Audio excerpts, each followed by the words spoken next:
BBOR, Black Box Online Radio, coming to you from West Virginia. BlackBoxNed88 on Instagram for the bonus podcast. And just a quick reminder, every Monday is Zodiac Mondays, Wednesday is an Ask Me Anything, that's an AMA, so please drop your questions below for things that you would like discussed here on the show, and Friday is an Anything Goes, any subject is fair game, mostly talking about true crime, serial killers, the Zodiac Killer, but any subject is welcome. Alright, so please share some ideas in the comment section about what you would like to hear about on this channel, and let's get started. Alright, hello everybody. Today is Wednesday, time for the AMA, that is the Ask Me Anything. Welcome to the show. This is the day where I respond to your questions and comments, and there are numerous subjects that are covered on this channel, and I was thinking about devoting future Ask Me Anything Wednesdays to just a single subject. However, you guys have been leaving so many excellent comments about all kinds of topics. I just couldn't do it this week.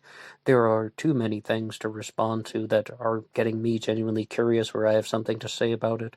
Or you guys have just been leaving really good suggestions and ideas on all kinds of episodes, whether it's true crime or some of the psychology stuff that I'll talk about later on in the episode. So big shout out to all of you, and this is just going to be a free-for-all discussion. But the next announcement is that next week will be devoted to the Long Island serial killer. Black Box Online Radio is now coming to you 5 days a week, and all 5 episodes will be devoted to the Long Island serial killer, including Zodiac Mondays. That will also be turned into Long Island Serial Killer Monday, just for that 1 week. So please look out for that new series. And if you haven't subscribed to the channel yet, now's a good time to do so. You can follow along with all of this.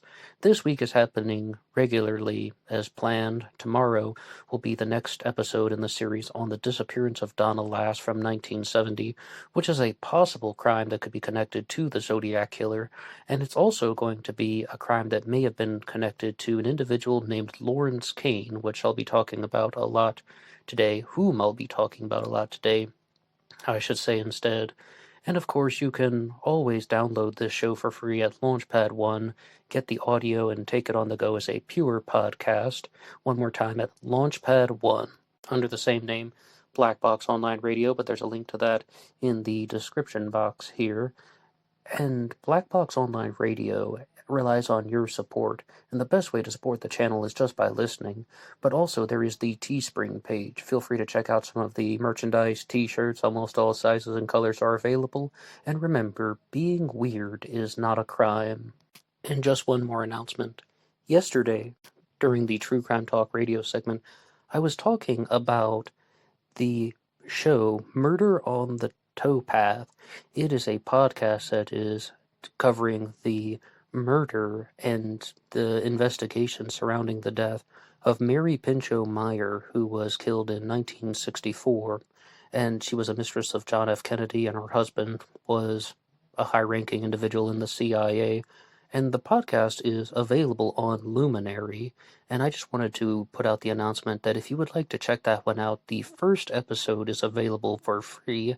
I'm hoping to listen to that one as soon as I can, but I've been following the podcast/audio book, The Last Days of August by John Ronson, which I will use for the Anything Goes segment this week, so I've been trying to get that one in as much as I can, so I'll be ready for the episode, but I'm going to listen to this one in the future, Murder on the Towpath, and it's hosted by Soledad O'Brien, the, I guess, former mainstream news anchor. I'm not sure which station or network she is working with now, but she used to be on CNN.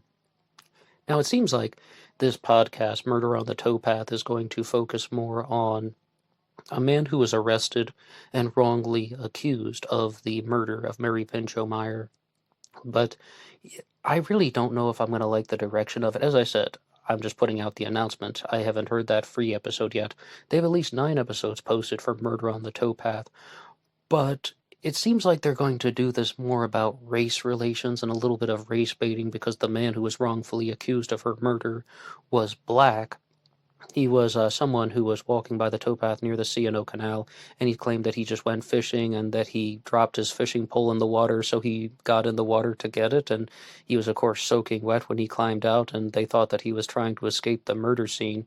Mary Pinchot Meyer was gunned down, and she died from multiple gunshot wounds. But I definitely want to learn more about that case, so that'll be something on my list in the future, just dropping the announcement. And on to today's material. I did an episode on Zodiac Mondays talking about the Zodiac killer suspect Lawrence Kane, and it was entitled Lawrence Kane and the Murder of Dana Lull. And I was frequently citing the Lawrence Kane WordPress, which is run by Travis Miller, and Travis listened and responded in the comments section. Hi Ned, excellent video concerning Lawrence Kane's appearance in the description of Dana Lull's abductor, the suit, driving gloves, etc. Journalists reporting on the case and Kane's 1952 burglary arrest, which was actually a fairly prominent story in the press at the time, described Kane as a flashy, well-heeled individual. One article's headline referred to him as a dandy, and Dorothy Kilgallen's Voice of Broadway column even characterized him as a playboy. Of course, I have no way of knowing whether or not he retained those characteristics into his middle age, but I do think that Lawrence Kane, as a young man, at least, tried to maintain a veneer of gentility. So, with Lawrence Kane, he is someone who is not only a Zodiac suspect, but what do we know about him? He's ex-Navy. He changed his name from Lawrence Klein to Lawrence K in the 1940s, but also that he is a career criminal.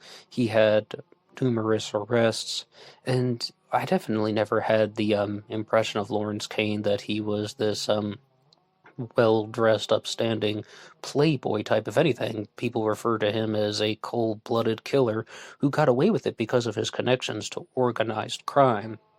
But there was a bigger question that I had for Travis. As I said, he runs the Lawrence Kane WordPress, and I responded by saying, "Hey Travis, I was just about to contact you, so if I could get your 100% honest answer/opinion, do you think Lawrence Kane murdered Dana Lull?" And this is the 1974 murder of Dana Lull, which I was discussing on Zodiac Mondays, and that would of course be the theory that Lawrence Kane was the Zodiac killer, but he committed additional murders outside of the canonical crimes that were reported differently. I mean, firstly, Lawrence Kane is a Zodiac suspect, which is connected to the disappearance of Donna Lass, and if I can address the elephant in the room, I think it's because Lawrence Kane has a firm grounding in Nevada, and Donna Lass worked in the Sahara Casino, which is on the state line between Nevada and California. But I wanted to get Travis's take on the subject. Did Lawrence Kane murder Dana Lull in 1974? And he says, BlackBoxOnlineRadio, had you asked me that 3 years ago, I would have said yes. I guess my answer is contingent upon the accuracy of Harvey Hines' report. While I can't pinpoint any blatant falsehoods or inaccuracies in his report, Dana Lull, something about the ostensible perfection, for lack of a better word, in the case he presents against Kane, juxtaposed with the apparent apathy and lack of follow-up on the part of the investigators and the detectives, leaves me with a bad taste in my mouth. I'm not suggesting that Harvey Hines fabricated anything outright, but I am skeptical. Surely if Kane's car tallied as closely with Roy Topheye's description as Hines claimed, then the police should have taken a keener interest, right? As far as independently verifiable information, the assailant's physical description, including his manner of dress, does comport fairly well with Kane, but I'm afraid this, taken by itself, isn't very compelling. Okay, so Travis Wade saying, yes, there is a close physical description, but that seems like not enough to say that he committed the murder of Dana Lull. But in the episode, Lawrence Kane and the Murder of Dana Lull, that came out last Monday, I read off a description of the vehicle that was almost identical to the one that was owned by Lawrence Kane, meaning the vehicle that was present when Dana Lull was abducted and murdered, and the vehicle that was driven by Lawrence Kane. They're both white. They both have the spoked hubcap rim things. I don't really know too much about cars, whatever those are called. And they have had very similar descriptions. And I even had that type of response when I was like, it almost seems as if it's too perfect. Not saying that anyone's fudging the facts because I can't prove it, but it's something about that. Oh, the guy's just matching Lawrence Kane's description exactly. The car is matching Lawrence Kane's car description perfectly. Yet, look what Travis wrote in here. The investigators had a sense of apathy in following up with the tasks. So like they didn't seem to find this stuff very credible. And we will find that Harvey Hines, the man who brought Lawrence Kane forward as a Zodiac suspect, has been accused of, well, I shouldn't say accused of anything. He just had a bad reputation, more or less. But with Lawrence Kane, let's talk about the murder of Dana Lull, because I'll provide a few more pieces of info. Dana Lull was abducted from a lover's lane. She was there with her boyfriend, as you heard in the comment there. His name was Roy Topai.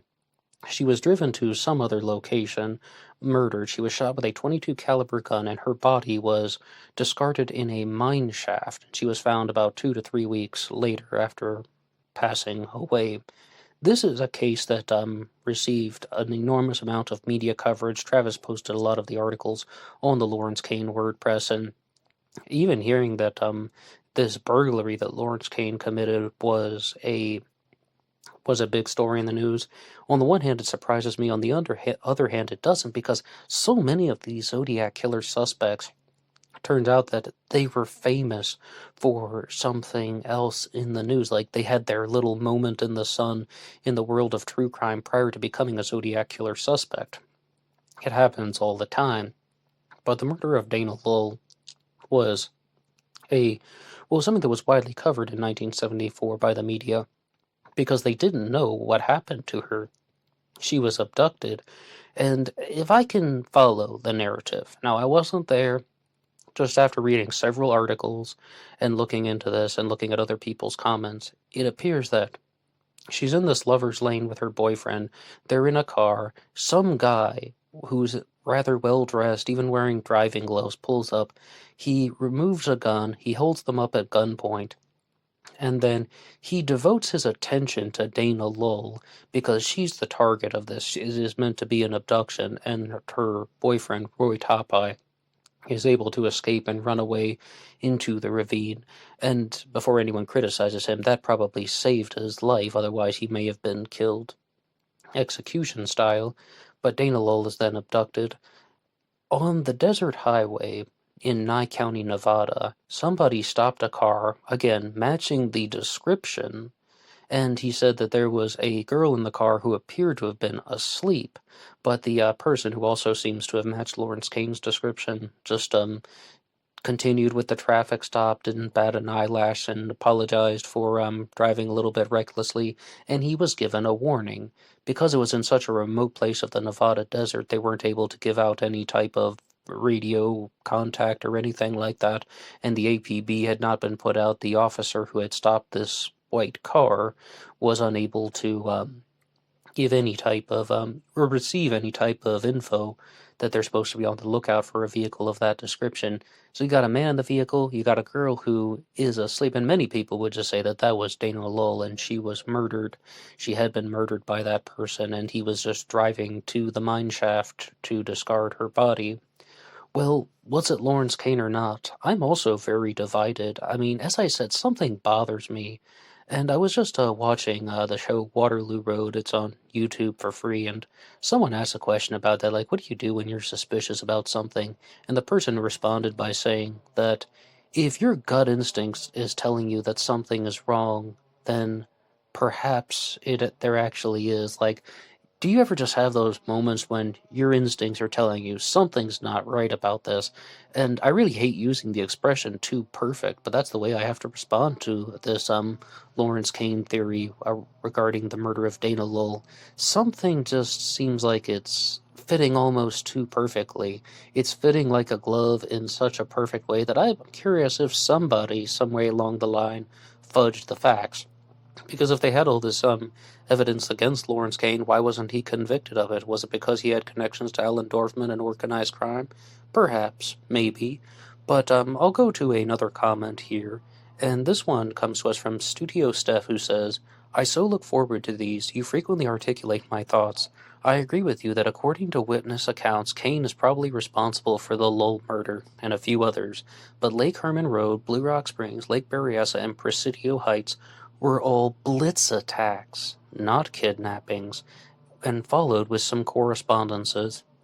I'm perplexed with the last case, as it was a kidnapping followed by correspondence. I look forward to your next episode. Hey, thank you, studio staff. Alright, though. Now there's this guy out there. Maybe you've heard of him.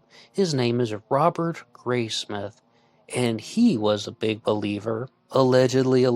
I mean, he's also been caught lying numerous times. He was a big believer in his book Zodiac Unmasked that the Zodiac Killer was an abductor. He pointed to a crime that took place after the murder of Sherry Jo Bates, or maybe that Sherry Jo Bates was even an alleged abduction, like trying to lure her away from her vehicle. Did I say alleged? I meant attempted abduction. And then 3 weeks after the Bates murder, there's the attempted abduction of a Riverside student at not a RCC, but at UC Riverside. And then Graysmith was also like the Zodiac attempted to abduct Kathleen Johns in March of 1970 on Highway Route 132. The Zodiac attempted to abduct numerous victims, right? Wrong. Those are all unconfirmed crimes. Look what Studio Stuff just wrote out. In the confirmed canonical Zodiac crimes, from Lake Herman Road to Presidio Heights, the Zodiac didn't abduct anyone. They were blitz attacks, followed by a correspondence. The murder of Dana Lowell is a kidnapping, no correspondence. And it occurred in 1974, years after the Zodiac had already gone public. Oh, the Zodiac can write the Exorcist letter in 1974, but can't take credit for the murder of Dana Lowell. I mean, the Zodiac can take credit for the disappearance of Donna Lass by writing and oddly connecting Peek Through the Pines card, but the Zodiac can't write in anything connecting him to the murder of Dana Lowell. It seems like that one really is a little bit off the radar for the Zodiac, or it just appears like a very different crime. And I think the biggest connection between the abduction of Dana Lowell and the abduction / murder of Dana Lowell, that is, and the Zodiac killer is that it was a lover's lane.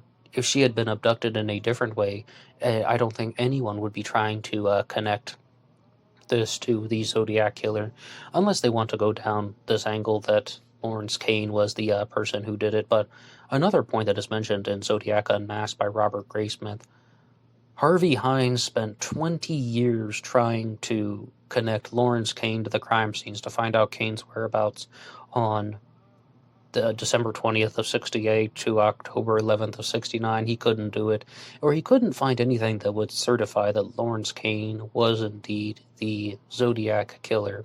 Now, somebody like Lawrence Kane, you hear of this whole angle of, oh, he works for organized crime, he's a cold-blooded murderer, he's a mob hitman. Well, if he had been a mob hitman or even someone who regularly committed murders for organized crime, the Zodiac doesn't seem to be someone who had a lot of familiarity with committing murders. In fact, the Zodiac was a piss-poor serial killer. Mike Mageau survived the Blue Rock shooting, Brian Hartnell survived the Lake Berryessa stabbing, and, I mean, Cecilia Shepard even lived for 2 more days after the Lake Berryessa incident as well, and she was able to give witness descriptions in the hospital.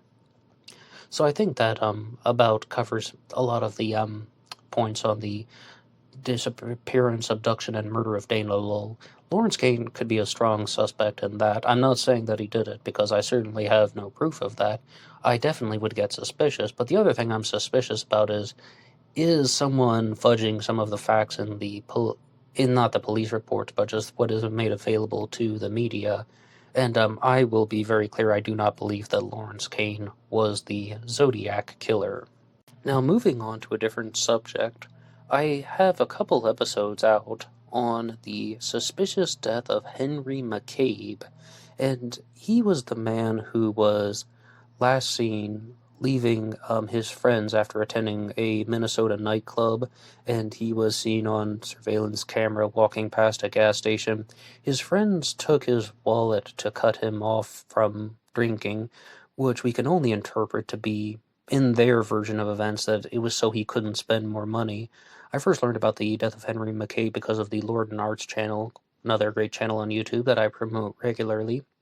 And Henry McCabe was later found dead in a nearby lake, pond, a small body of water that was in that general area, although his friends dropped him off at the gas station that was nowhere near his home.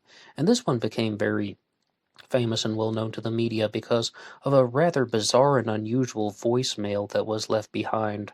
Henry McCabe was heard on a voicemail that was, he was just making sounds that seemed very guttural. They sound almost like screaming, groaning, writhing in pain, and people didn't know what to make of it.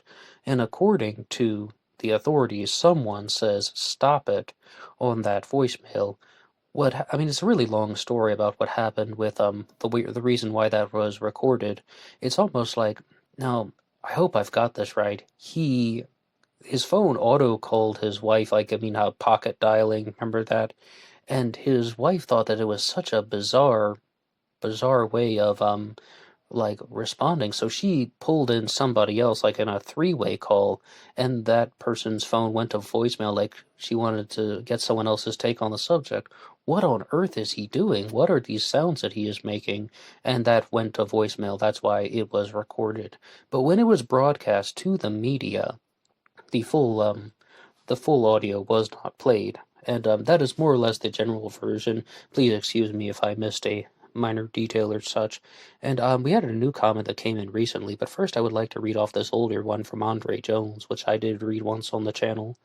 One theory is that his friends dropped him off at the gas station so it could be recorded on camera that Henry was dropped off where they said and that they had an alibi. Then they merely drove up the street out of camera and waited for Henry to leave the gas station, walking away from the gas station, and then drove back to Henry and said, "You know what, Henry? Get in the car, I'll take you to your house." He got in there, and they took him to the woods and the lake, and what happened at the lake is anybody's guess. And as I said, Henry McCabe was indeed found dead in the water. But Lisa Zinn has dropped a recent comment on that episode, once again talking about the murder of Henry, or I shouldn't say the murder of Henry McCabe. It's called "Who Killed Henry McCabe? Death and Theories." As I understand, his death was ruled as accidental. Lisa Zinn says, "I believe they took his wallet so he couldn't be blackmailed or rent a no-tell motel. I believe he met a beautiful woman at the club and wanted to go home with her."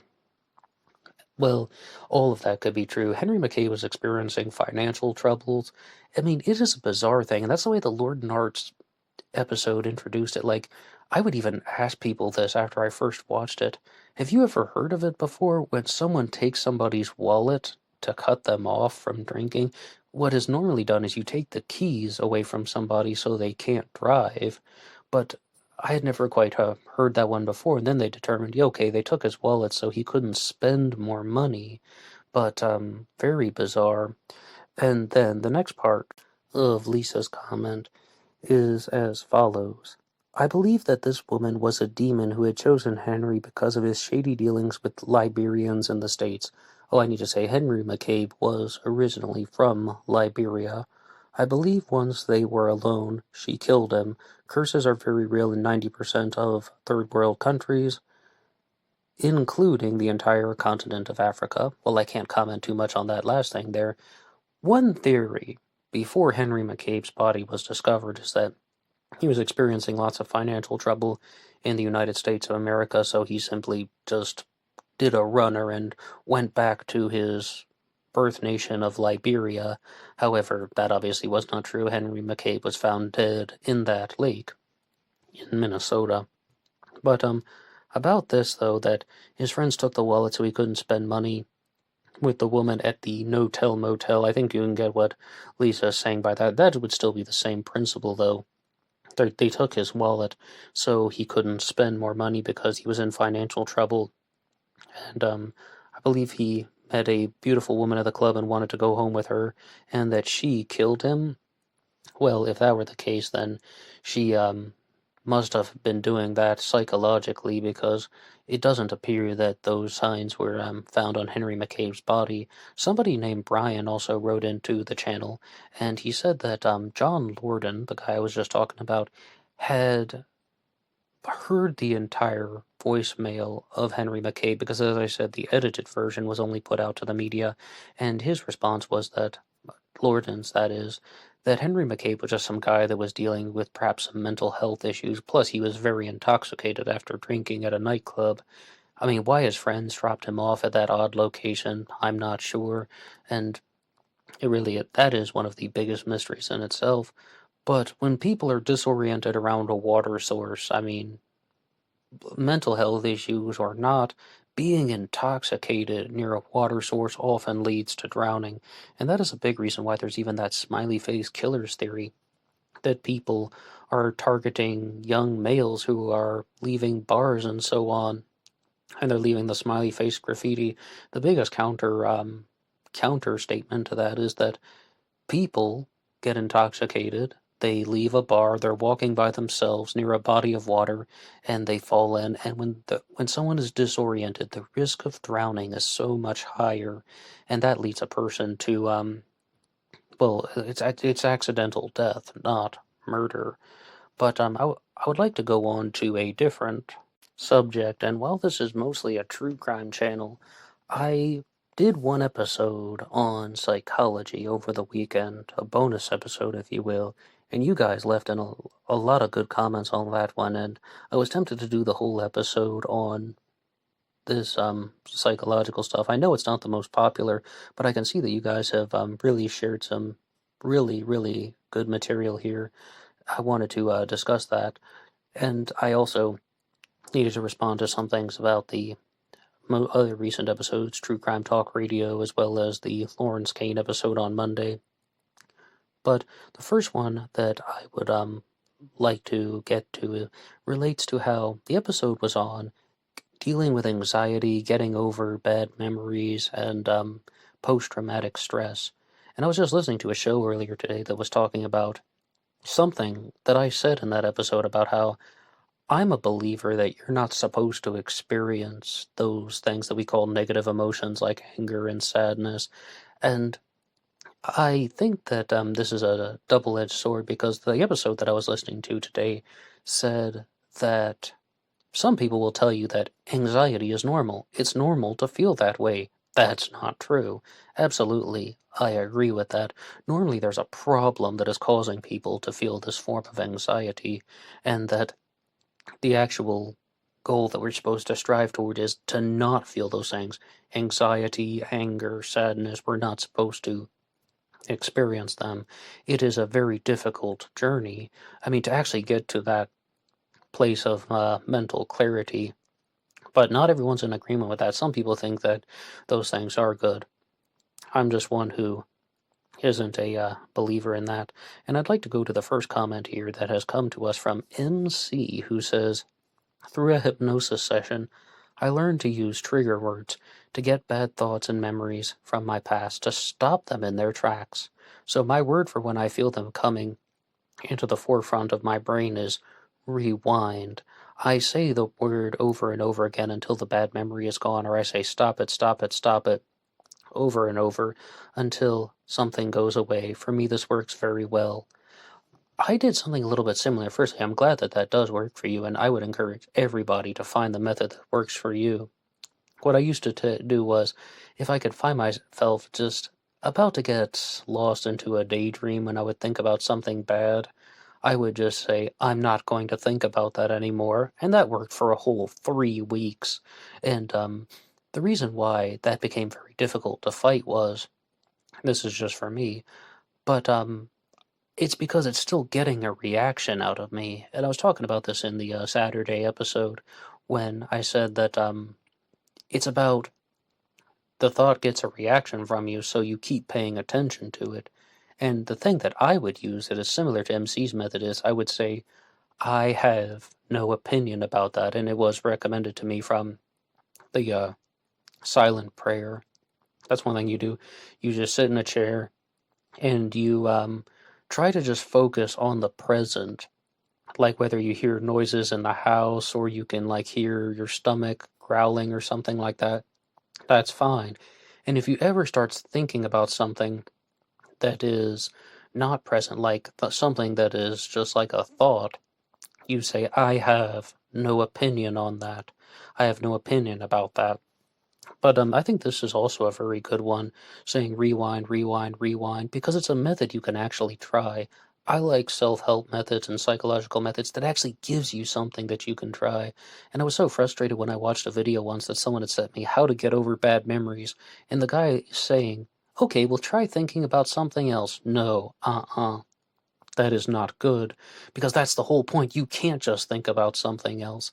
And it's like that mental experiment that someone said, try not to think about a polar bear. And it's hard because all you're going to do is think about the polar bear. So saying rewind, I think that that does sound like a good thing. I did something similar as well.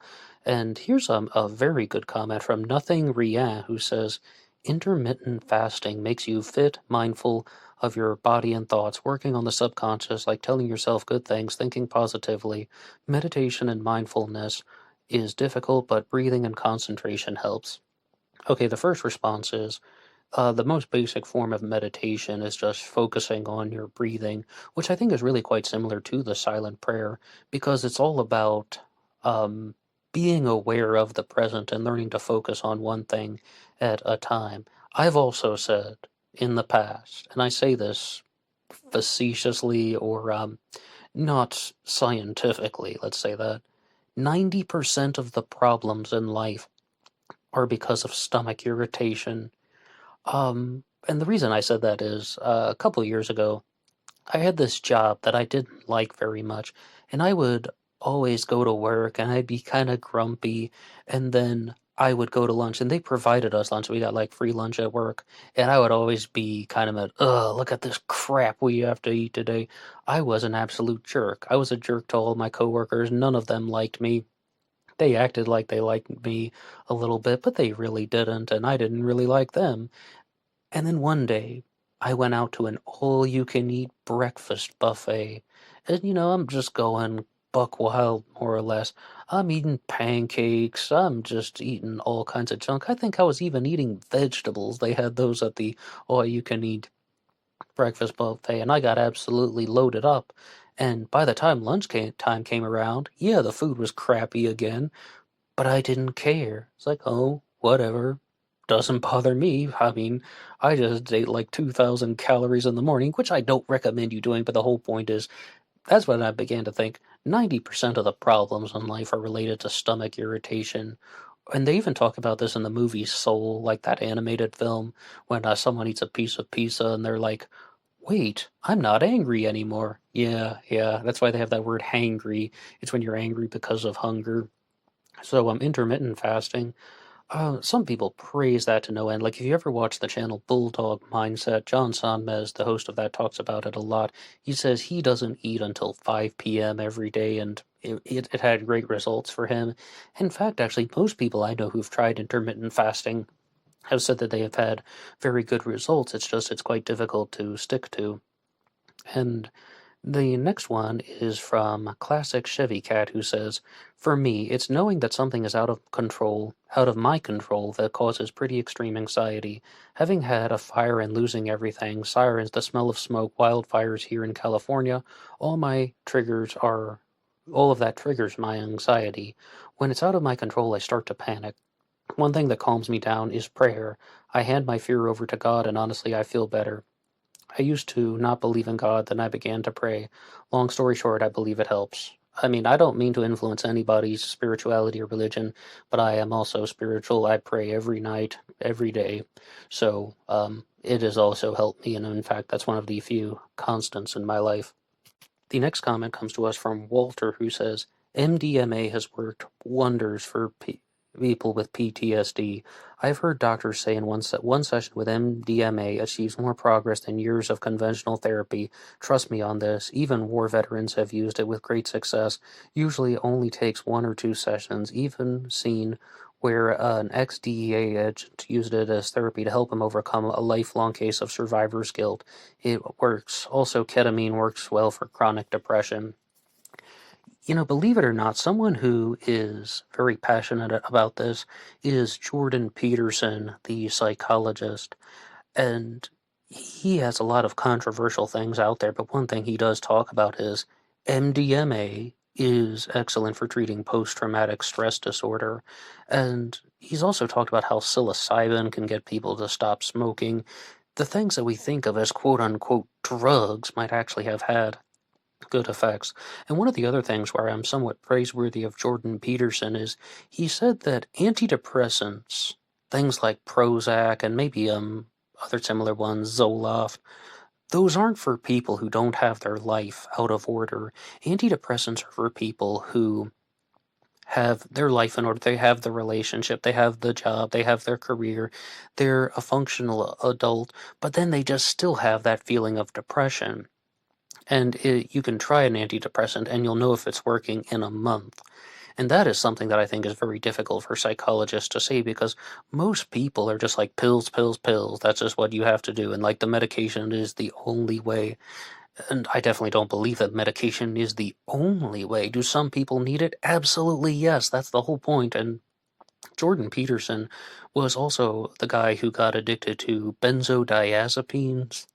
I forget the exact one because I was learning about all that stuff when his medical issues were going on, and he was experiencing that thing. What was it called? Akathisia, where he had this physical dependency on a substance, and he has always discouraged people not to take substances, and they're like, "Hey, you're a hypocrite." No, there's a difference between a substance like alcohol, tobacco, and so on, and illegal drugs, and then there's also doing medication or controlled therapy, as Walter just talked about, using MDMA to overcome post-traumatic stress disorder.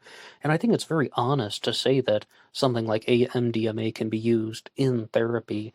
I've never done that one, but I did do the legalized form of ecstasy called Katie, and I have an episode where I tried it here, and I did the Black Box Online Radio episode on that. Now, Katie comes in 4 pills to a tube. I guess there's this tube with 4 capsules in it. The first time I did it, you can hear it on Black Box Online Radio. I got kind of high as a kite, and it was an absolutely excellent experience. I wouldn't say that it altered anything to do with my mental state of being, but it was it felt really good. The second time I did it, it was okay, but not as good. The third time I barely felt anything, and the fourth time I did it using the final capsule from the tube, it was so bland. I'd forgotten that I take it. It's like, oh yeah, I guess I took the Katie pill an hour ago. Oh well, I guess it's not doing anything. And someone was asking me that recently when they were like, hey, did you ever try that legalized ecstasy called Katie again? And I said no, and I don't think I will because after the fourth time it didn't do anything. The first one was pretty good though. Alright, going on to the next comment. This is from Albert Forel, who says, I'm a licensed psychologist currently working with therapy. I'd be happy to answer any questions you might have regarding how and why therapy is supposed to work. Your friends are supposed to say what you want to hear. A therapist says what you need to hear. Now, I have to tell you guys, I don't use any script with this for Black Box Online Radio. Of course, I read off your questions and comments. Those are written out. Sometimes I read articles on the air. Those are written out, but I don't use any script for my dialogue. And that is good in some ways. It's a gift and a curse, I suppose. On the one hand, I can talk very freely, and I can express things exactly as I'm feeling. And on the other hand, sometimes I forget to say certain things. And one thing that I said in that psychology episode that came out last Saturday is a good way to respond to things like anxiety and bad memories and so on is get a good inner circle. And I was talking about this with somebody who's a little bit older than I was a couple of years ago, and they said just that, get a good inner circle of friends. But I forgot to say the most important point, and that is, get a good inner circle of friends. But remember that your friends are not psychologists, your friends aren't therapists. And yes, okay, I mean, you got me there, Albert. I wish I could get into some giant debate with you, but I can't because you're right, and I forgot to say that line. No, I'm mostly in agreement with that I mean, it's the first time I've heard this exact phrasing. Your friends are supposed to say what you want to hear. A therapist says what you need to hear. There's also a reason why you see a psychologist instead of a group of friends, because you might be going to the psychologist to talk about your friends. The psychologist or the therapist or the counselor is supposed to be someone who is disconnected from your social circles because they don't have any role in your social circles. I mean, the friend, they have their own agenda and they have their own dominance hierarchies. They have their own reasons for why they're doing what they're doing. Whereas the psychologist is supposed to be someone who is just trying to, well, do their agenda, let's just say that. But I responded to Albert's statement there, and I said, "Hey, thanks, much appreciated. So, Albert, if someone's experiencing mental awareness issues such as depression, anger problems, post-traumatic stress, or memory attacks, is seeing a psychologist or therapist the only answer?" And Albert responded by saying, "Definitely not. But when it comes to asses the problem, what? But when it comes to asses the problem? Oh, to assessing the problem, I guess. Get a clear picture of what's going on, what causes and maintains it. I'm of the opinion that a trained professional is your best shot, but therapy can be used to approach other alternatives in a productive way. Starting a new habit isn't hard. Maintaining it and getting back on the horse when you have a setback, that's difficult. People often get stuck in I know I have to X and judge themselves for not doing so, and then tend to focus too much on what they don't want instead of what they do want. You shouldn't focus on pouring more water in the tub if there's a leak in the bottom. Doing yoga may give you more energy, but sometimes it's better to focus on what thoughts are the cause and what fears lurk and have to be accepted, instead of running from them. You can't win a marathon against your own shadow by running faster. You sort out what's in your power to change and what's not. Spend your energy wisely and try to be aware of self-deception. I usually tell my patients when they ask me questions like this that if it works for you, good. Just be honest to yourself if it doesn't. I don't know how good of an answer this was, but it's impossible to give a simple one that can be generalized everywhere. Hey, Albert, thank you so much for sharing your professional response there. I mean, no, I do think that is a very good answer. Because look at the beginning here. Definitely not that. The point is, I was talking with somebody once who said the only way to get over bad memories is to go see a psychologist and process the trauma. And they talked a lot about this on Free Domain Radio, that yes, indeed, that's the only way to improve your quality of well-being is to identify where you were traumatized by your parents growing up and then run in the opposite direction, literally and metaphorically. But through many of these methods, you'll find that self-help can sometimes improve someone's quality of life. And as I said, 90% of the problems in life are due to stomach irritation. Oh, and about your job, like your career, your workplace, 90% of the problems with the workplace are your coworkers. Those are not scientific statements. I need to say that one more time. But I think that it is very clear that from Albert's comment here that if it works for somebody and they can improve their own well-being without using the traditional means of psychology, good for them. But it does seem like it is a very valuable answer, and as I said, I can't knock medication because I think Jordan Peterson laid it out very well.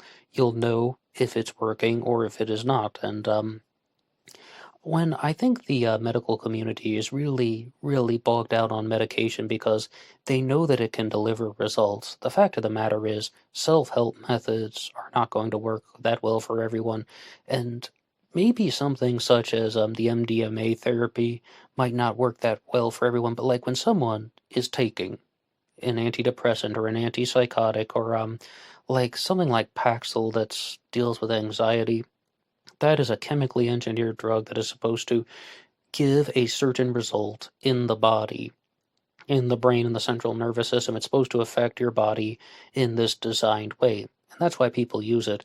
And that's why the medical community was so critical of marijuana for a long time. I'm sure you've heard something about how marijuana can be valuable for pain management, or people also use marijuana for anxiety and so on.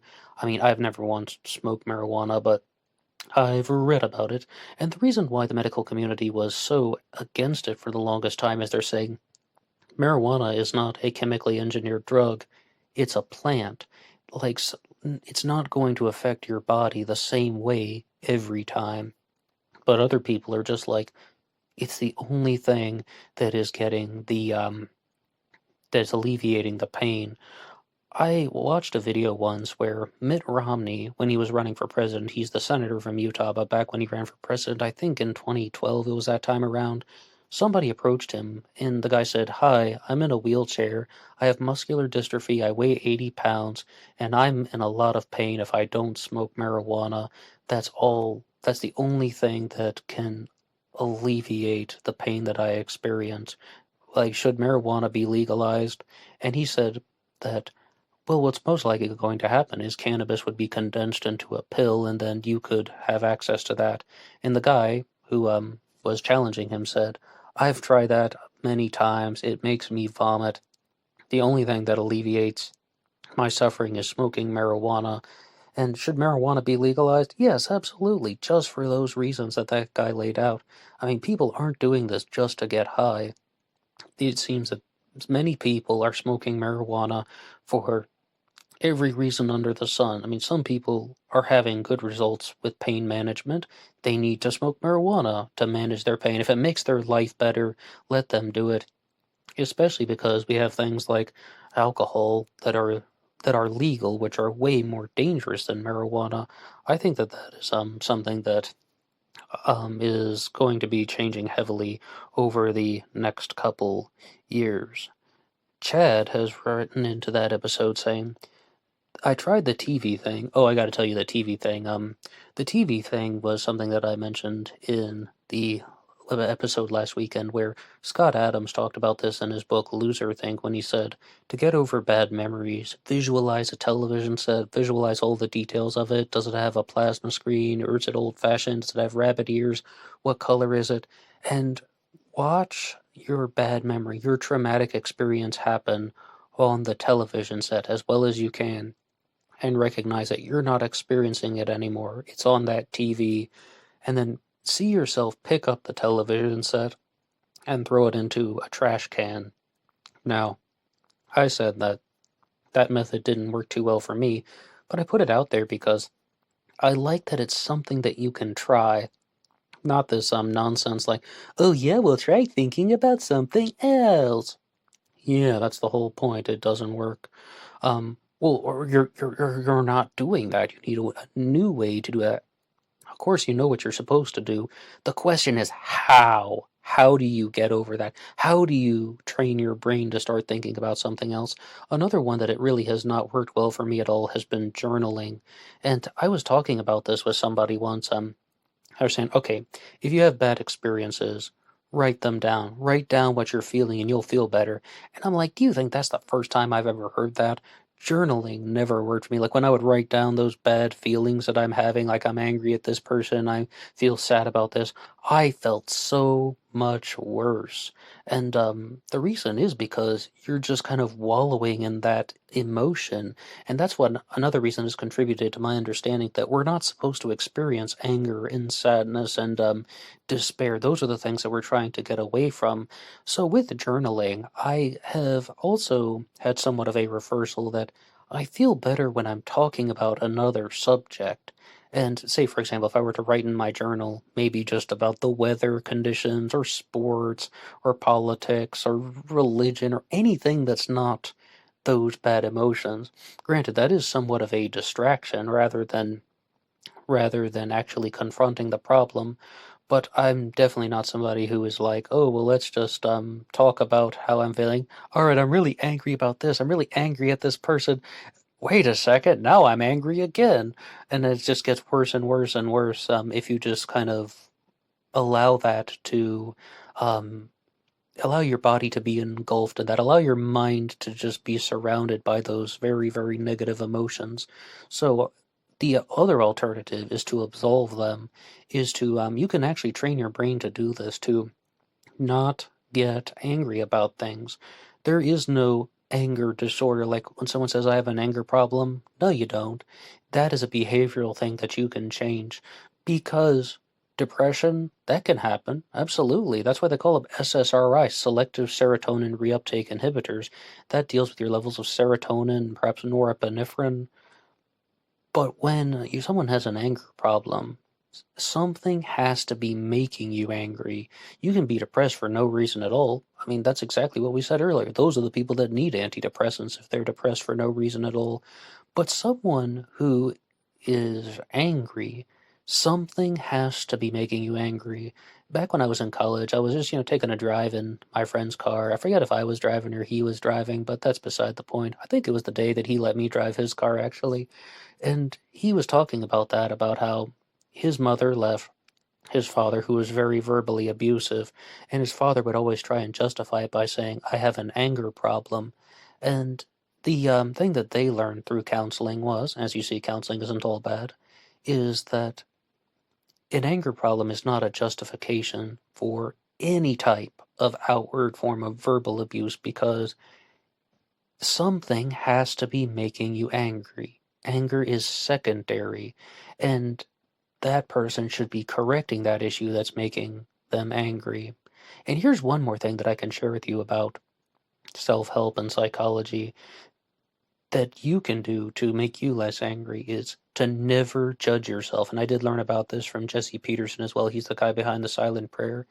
But he said, never judge yourself. And it's amazing how you can see the results so instantaneously, because I would just start doing that. Like, I used to always say, I'm a terrible person. I would say, I'm not a good person. If I were to make a mistake or something, I would be like, I'm horrible. And then once you stop judging yourself and then you said, I made a mistake, I put something in the wrong place, and then you're like, hey, wait a second, then you get the actual gravity of the situation. Or if it's dealing with bad memories and then you're just like thinking that you're not good, or you're thinking that there's something bad about you, then you're like, I feel embarrassed because I did something inappropriate in the past. And it slowly allows you to feel that level of mental clarity. But I would like to get back to Chad's comment. I just firstly had to share that thing about the television because yeah, I think you heard what it was with Scott Adams when he said, visualize your bad memories on a television and then throw it into the garbage. I tried the TV thing. Nope. Smoking pot whenever I'm agitated works, though. I'm stoned a bunch, but it works. I don't drink or do drugs anymore. Actually, it says droogs, DROOGGZ, double O double G. I like that. I don't do droogs anymore. Maybe a medium-sized joint of regular Mex pressed brickweed, like the kind we had in the late 1980s, but not this 10 hits L super weed we got now. Smoke until you are relaxed, then walk around, like Manny in his SOS videos. That's the Son of Sam series from Manny Grossman. He does a lot of walkthroughs of these Son of Sam murder sites. Good to see you back, Ned. Hey, thank you, Chad. As far as marijuana goes, as I said, I don't have an exact first-hand connection to this. I've never done it. I tried to eat a pot brownie once, but then it turned out to be just a regular brownie. Damn high school. But as far as marijuana, when I was back in high school, though, I was in health class, and they tried to scare you to no end. As I said, marijuana seems to have very good results for a lot of people, but other times, marijuana might have some other issues. I mentioned the show Waterloo Road recently, and one of the characters on that, he smokes marijuana, and it awakens dormant schizophrenia, or it is in, he put it in his own words, it was always inside of him, thus the marijuana brought it to the surface, and his symptoms of schizophrenia become very, very apparent. When I was in high school health class, they warned us of that if you smoke marijuana, it can awaken dormant schizophrenia, and I thought that was a load of bunk, a load of crap, a load of phooey, that it just wasn't true. Like, they're just trying to scare us, and they're just making up crap to try and control people. I don't know how regularly that happens, that meaning that if someone is a schizophrenic, then that is something that is in their neurological functioning, for lack of a better term, and that it only becomes apparent after they've smoked marijuana.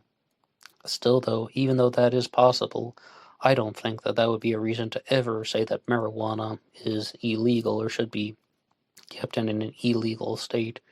Well, thank you for listening to this episode here on Lawrence Kane, the death of Henry McCabe, as well as psychology and self-help and all of this stuff. May I ask though, like, if I were to devote these AMAs to a single subject, which one would you like to hear about? What kind of responses would you want? And especially something that's been covered previously on the channel. If it's some absolutely brand new material, I could use it on the True Crime Talk radio segments that are going to be coming out on Tuesdays. But please look out next week for the Long Island Serial Killer AMA. All 5 episodes will be devoted to the Long Island Serial Killer. And finally, I would like to conclude with some post-announcements, if you will. The first is that there's a new series of videos out on the Zodiac Killer channel, but covering some new ground, talking about hauntings, paranormal activity, one more time on the Zodiac Killer channel here on YouTube that you can listen for free. And I was out at the library the other day, and I saw that they were putting out a local magazine called Book Page, and I'm holding my copy here. And there was a particular article in that one that really stood out to me. And as I said, this is mostly a true crime channel, but because I was talking a lot about psychology, I just wanted to look at this because there's a book out called Wendy Darling by A.C. Wise, who has also authored this article here, and it says, A.C. Wise sheds a light on the inherent darkness of Peter Pan. This is not true crime related, but I thought that this was a very just a different way of thinking, and I really appreciate that. I would just like to read some of this. There were several aspects of the Peter Pan story I wanted to explore through the book Wendy Darling. To my mind, there's a lot of darkness inherent in the tale, the idea of a boy who refuses to grow up, who kidnaps children from their beds at night, and who is able to become separated from his shadow. There's a forced innocence to Peter, a determination not to see the more frightening, unpleasant aspects of reality, for instance, the stealing of children, by narrowly focusing on the bright world of make-believe and never looking behind him at what kind of chaos his actions might cause. I also wanted to look at how the worldview might play into various definitions of family, particularly motherhood. When Peter takes Wendy to Neverland as a child, he wants her to be a mother to him and the Lost Boys. By his definition, that means cooking, cleaning, and telling them stories and sewing his shadow back on when he loses it. It's yet another abdication of responsibility. Peter wants someone to do all the work, deal with all the consequences of his playing and running around and making a mess so that his fun is never interrupted, and he never has to pause or look back, knowing someone else will deal with it. The inciting incident in Wendy Darling is when Peter reappears in Wendy's life when she is grown, with a child of her own, and takes her daughter Jane away to Neverland. I wanted to contrast the realities of motherhood as Wendy experiences it with Peter's idealized version. In a similar way, I wanted to contrast Wendy's process of building a family and a life for herself after Neverland with Peter's attempts to create a family within Neverland by stealing children and forcing them into certain roles. And one more time, this article was written by A.C. Wise. She's also the author of the book Wendy Darling, available wherever books are sold. I'm definitely going to add that to my list for things to read in the future, but my reading list is getting pretty big right now. So I just like different ways of thinking, or people who can look outside of the box, or people who can just shed a light on something in a different way. I said there was a personal note on this. I was tempted to write something like this for the character Robin Hood, because I think that Robin Hood is perhaps one of the most overrated, incorrectly glorified characters in literature, because he's he's using deviance to justify what he claims to be a form of goodness, but in all reality, he's just a common thief who's breaking the law for his own agenda. And some people are all about civil disobedience. If you believe that a law is not just, then you should not follow it. But the problem with Robin Hood is there are other ways that he could have gone about it, stealing from the people and giving to the poor. you don't have to respond to tyranny in that way. I mean, have you heard of 1776 or something like that? You could fight for it out in the open as opposed to sneaking around in the shadows. But perhaps this article is actually called Me and My Shadow, and I think that might have even been a better title for the book than Wendy Darling. Definitely gets them. Well, this book here on Peter Pan, it really gets you thinking about the dark side of the story. And I think that's what AC Wise was trying to do, just based on reading this article here. It seems like she wanted to recognize there's a very dark and sinister side of Peter Pan that is heavily neglected, or you don't see it in the Disney film, which I guess we can't even watch on Disney Plus anymore because of political correctness. But I think that I had some of those responses to Robin Hood as well. There's a dark and sinister side to that one, and it's just not becoming apparent. I loved the Robin Hood Disney movie as a kid. It was one of my absolute favorites, and I watched it as a teenager, I think. I really don't remember or I was definitely older when I watched it, and I didn't like it at all.